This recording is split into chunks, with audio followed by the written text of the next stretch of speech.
How safe is a road trip home to see the family? To view the full article, click the first link in the description below. CNN, I didn't look at our drive as a vacation or a trip, says Christy Frank, who drove 10 hours with her 3 children from Copake, New York, to her hometown of Tiffin, Ohio. We were just trying to get across the state to do exactly what we were doing at home, but at my parents' house. Instead, they're making as few stops as possible and driving for long stretches, all in the name of seeing family. Although car travel from one city or state to another poses risks, a safe road trip home to see family is possible with careful planning, explains Dr. Dean Blumberg, Chief of Pediatric Infectious Diseases at UC Davis Children's Hospital.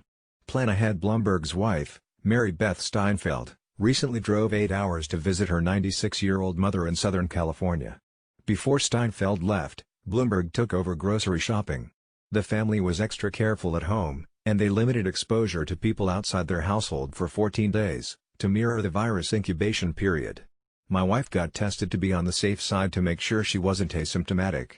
But even if you're asymptomatic, when you limit exposure for 14 days, the chances of having the virus are low, he says. Karen Berry Elbert and her husband, Charlie, recently returned from a 12-hour road trip from their home in St. Louis to Houston, where they met their 5-week-old granddaughter. Earlier in the year, the Elberts had promised to help their son and daughter-in-law in the weeks after the birth, but by the time they were due to travel to Houston, the city was recording the highest number of COVID-19 cases in the country. We were driving into the belly of the beast. Our timing couldn't have been worse, says Berry Elbert, whose packing list included toilet paper, gloves, sanitizing wipes, N95 masks, hand sanitizer and face shields. I had everything you could possibly imagine to keep us safe, and it was still nerve-wracking, she says. Once the Elberts arrived in Houston, to view the full article, click the first link in the description below.